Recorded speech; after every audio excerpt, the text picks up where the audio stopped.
Ashtavakra verse 11.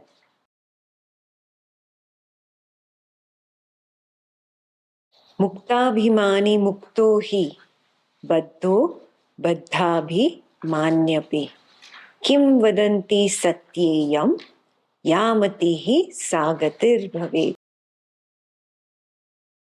If you feel you are free, you are free. If you feel you are bound, you are bound. As is the desire, so is the manifestation. This saying is true. It's a saying. As is the desire, so is the manifestation. As you sow, so shall you reap. As is the desire, so is the manifestation. This saying is true. You are with your friends. You and your friends are flying in space, having fun, no gravity. One friend is upside down, one is playing with a balloon, pretending as if the balloon is taking him up. Another friend is flying like a fish, swimming like a fish, but flying in space. They're all having fun, making noise, giggling, laughing. And in that noise, suddenly you wake up. It's a dream. You're not totally up. You just recognize, oh, I am dreaming. In that moment, you have a choice to continue the dream or to drop it and get out of it. Yes? If you feel you are free, you are free. If you feel you are bound, you are bound. Whatever you choose, that manifests. You love the dream. It's so yummy, so much fun. My best friends. I don't want to let go of this lovely moment. You choose to continue. You're free to be bound by the dream. You choose to wake up. Drop it. You are free. Isn't this your own experience? Not exactly the same dream, of course. Another dream, whichever your dream is. Yeah? So isn't this my own personal experiential recognition that when I want to choose, I can be free. When I choose, I can be bound. Yes? We recognize this from our dreams. The same thing applies to the waking state. Exactly the same. As I desire, so is the manifestation. If I choose to be free, this moment I can be free. This moment I can stop faking. I was just faking it. I was faking it that I am mother, I am sister, I am daughter, I am colleague, I am teacher. I was getting involved with the role of this body mind and assuming it to be mine. I was taking up false ownership. The actions done by this body, I knew them after they were done, and I grabbed onto the false ownership of the body, of the actions of the body. I said I did it. When there was success, it pumped my ego when I said I did it. When there was failure, it pushed me down. I have chosen to pump my ego in success. I have chosen to get depressed when there is failure. I have chosen it. Is this very clear? Can I choose just the thrill of success? Is it possible? No. Once I choose to take ownership, then both come. Are you seeing this? You should question me here.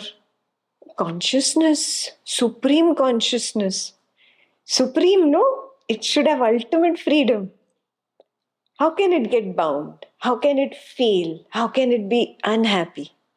So now you have to look at the proper understanding of ultimate. What is ultimate? What is supreme? Supreme is that which is beyond both opposites. So it has the power to play with both the opposites. Yes, it has the freedom to be free, it has the freedom to be bound. It can play with both the opposites because it is supreme, it is beyond both. But it wants to experience everything, doesn't it? Yes. The bad and the good. Exactly. Now suppose it was limited to only manifest the positive, only the good, only the happy, only success, not failure. Only good, not bad. Yeah, then the consciousness would still just be half then. It would not be supreme because it doesn't have the power of the negative. It would just have half the power of the positive. Only happy, not unhappy. Only prosperous, not poor. Only great, not low. Yeah? Only free, not bound. Oh, that means only 50% of the power. It would not be ultimate power. What is ultimate power? 100%, all of it. Yes? Complete freedom means beyond being free, beyond being bound.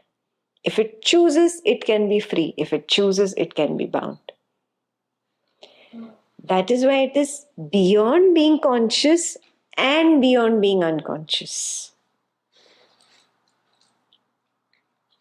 Beyond opposites. Yes, beyond all opposites. Complete, total.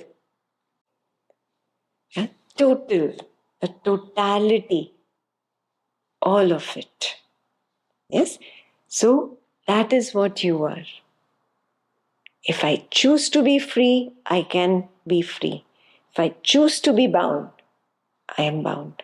If you are bound, it is because I have chosen to be bound. I have chosen this. I want to be bound. What makes me choose to be bound? Desire to be. Perfect. The second line is the answer. As is desire, so is the manifestation. It is my desire, my own craving. I recognize that if I feel bound because of this tiger or the tiger family, it is because I have chosen it. I have chosen the tiger. It is my choice. Yeah? I can choose to be free from this tiger right now. How? Just saying it's a waking thought. Thought cannot kill a thought. Thought cannot harm a thought. Illusion. It was an illusion that this is a snake. It's only a rope. Turn away from it. Yeah? And maintain that distance. This is where the real distancing will start happening. Yeah? And it's very, very real. It's very experiential. It is an actual distance from the body-mind. The body-mind is teaching. The body-mind is speaking Advaita Vedanta. I am just knowing that this body-mind is teaching. I am just knowing. I am not teaching. I have never taught. I have never spoken. I cannot speak. That constant recognition is there, moment to moment to moment to moment, from this now to the next now to the next now to the next now. Constant recognition. There's never a slip into the body. Never. This distance is permanent now. Yeah? It is my choice. I am free. Do you want to be free? You can do this. The moment you see this as harmless, Oh, the tiger is only a picture of the tiger, not a real tiger. I am not really hurt. I cannot be hurt. Oh, it's harmless. So easy to turn away. Once you turn away, then you rest there. Then you're always there. This turning away and resting there, this creates the distance. And the distance increases on its own. As you get more and more and more established, the distance increases. And then there is no going back. There is no bridging this gap again. Nothing can pull me back. Nothing is worth in this waking thought to pull me back. Nothing. No name, no fame, no popularity, no money, nothing. Nothing you give me. For nothing will I come back. Will you ever go back to your childhood teddy bear and toys and red toy car and He-Man and Superman, whatever you played with? I mean, I can look at them, but okay, there, I'm away again. More than a glance, I cannot give anything more to it. Yes? That's it. More than a glance, I can't do anything more. There's no interest. This is Parama Vairagya.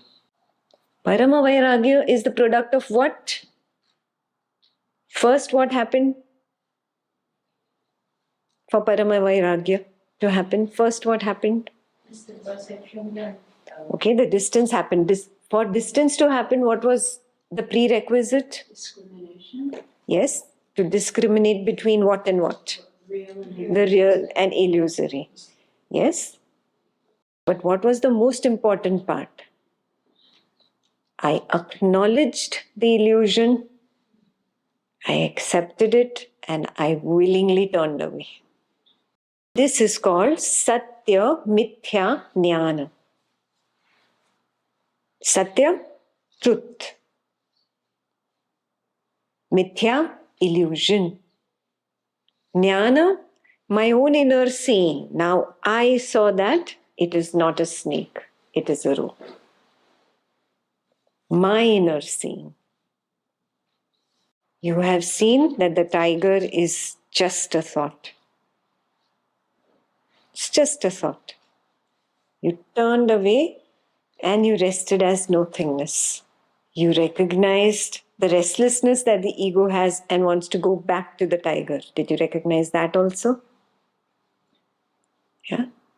This. You will have to repeat this turning around till the day you willingly, voluntarily turn away from the tiger. I'm done with it. No more looking back.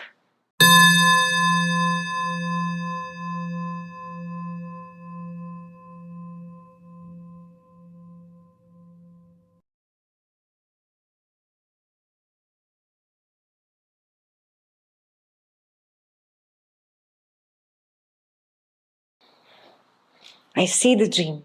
I'm engrossed in the dream. I love the dream.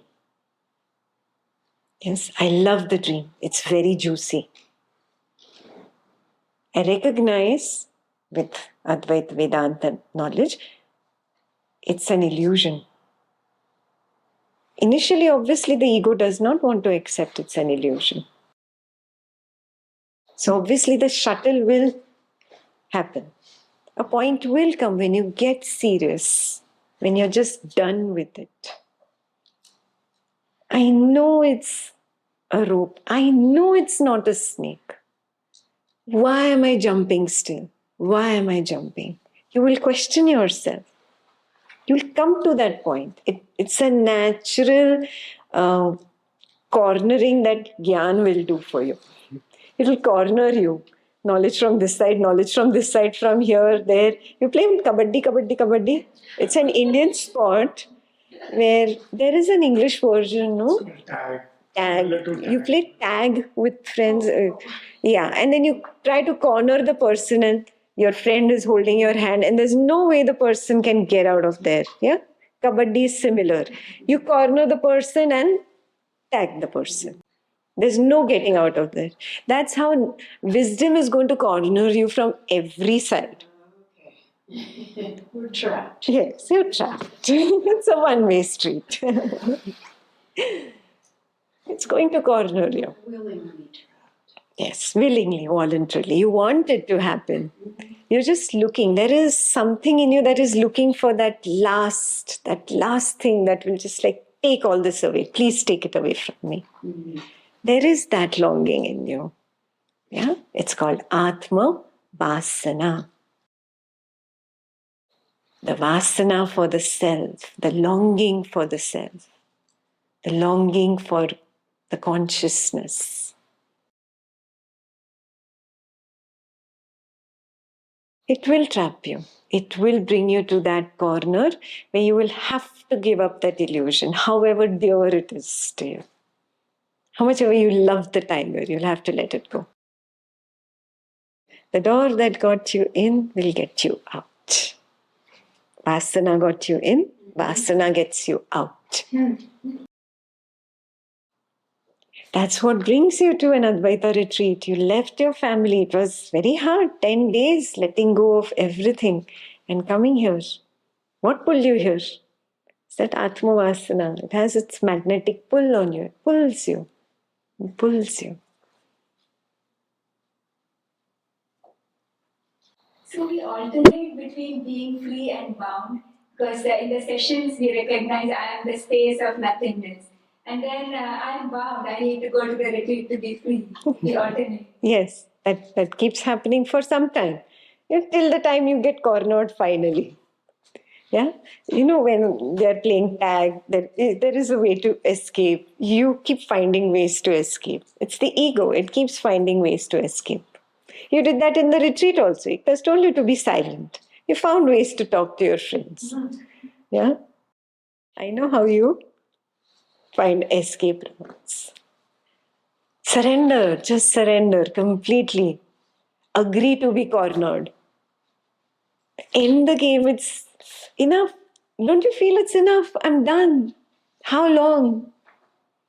I just want to quit the game. The day you want to quit the game, you are free. Now quit. Now willingly quit. I quit. I'm done with this tiger. Finish it off. Accept it is simply a thought. It cannot harm me. How can a thought harm me? It cannot harm me. Be done with it. I'm done. Now rest. Just rest.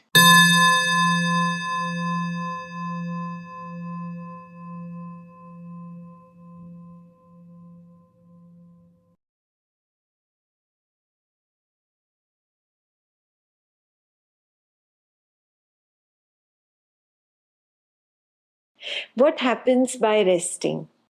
Very beautifully described on Buddha's path. That when you are in absolute nothingness, there is no body, no thoughts, nothing, you are the void. And you're so still. Then suddenly you notice like a little worm, the tanha, coming up. Okay. Very beautifully described. And it's exactly like that. It's like that little restlessness. And there comes the I. And then it holds on to something and you're back out of the nothingness. That teaches you, oh, it is desire that leads to manifestation. Only in nothingness can you learn this. You cannot learn this when you are out in the manifestation.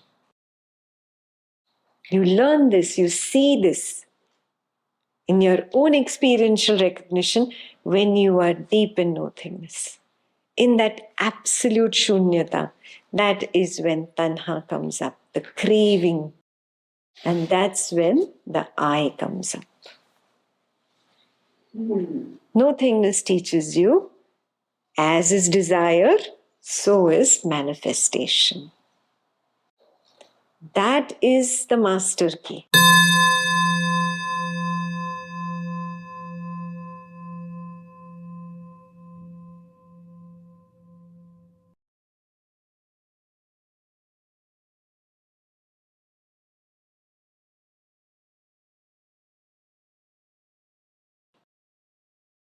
Once you are free, they say you never go back. Yes. What is to keep you from? No, this comes up. That comes up. That comes up. I comes up. Yeah. The I does not hold to this and that. The I stands alone. It just stands alone. Yes. And never again. Never again. Never again. Never again. There are stories of fallen yogis. You've heard that. Of course there are.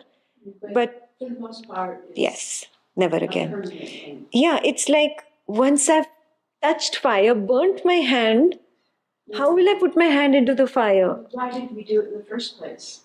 Didn't realize that it was fire, like a little child. Oh, okay. Because that time there is immaturity.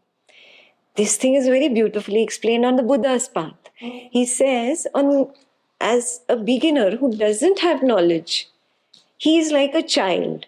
Do you say a child is stupid?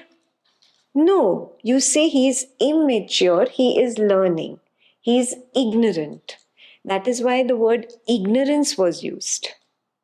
There is a reason why ignorance was chosen. It's not condemning somebody, it is just explaining that somebody who's naturally immature or not grown up yet like a little child has some room for growth. So his ignorance is valid, is justified, is okay, is acceptable. Yes, again I told you consciousness has totality of freedom, ultimate freedom. It chooses to be.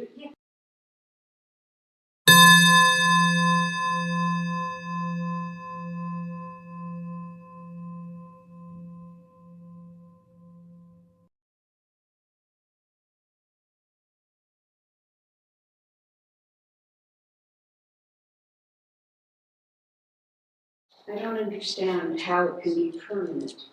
Oh, it's not permanent. That is the thing. Everybody gets glimpses. Okay, remember the time before you came to spirituality, when you were seeped into the material world. Even then you got glimpses. In your most honest moment, you said, I really don't know what I did to get this success. You said it. But then when others came, when there were other people, then you wanted to take the success as, the credit. It's mine. But in your true moment, you said, I really don't know how this happened, how I got this success. So everybody gets glimpses of the truth. The most immature person, a kid, gets glimpses of the truth. Kid has another drawback, conditioning of the environment. Yeah, at least as an adult, we have the strength to reject the conditioning. As an immature little child, I don't have that ability to reject the conditioning. So that covers it more and more and pushes it deeper. So it takes some time to uncover and get back to that. And a kid actually knows the truth. I used to say as a little kid, there is only me, there is nobody else. Somebody comes, they play a role and they go away. Like we watch movies. They come, they play a role, they go away. They don't have real life, only I have real life. So children know. It's only conditioning that makes that cloud cover. Yeah. Early conditioning. Just that's all you can say. Yeah. So recognize this. This tanha is the key. If I start seeing it, I understand this verse in reality. I see this verse. If you choose, you can be free. Yeah. The choice is mine. I have to remember this. Ya mati sa gati. Yeah. In Hindi also there is no Jaisi mati, vaisi gati, same words, right? In Hindi also. As you sow, so shall you reap.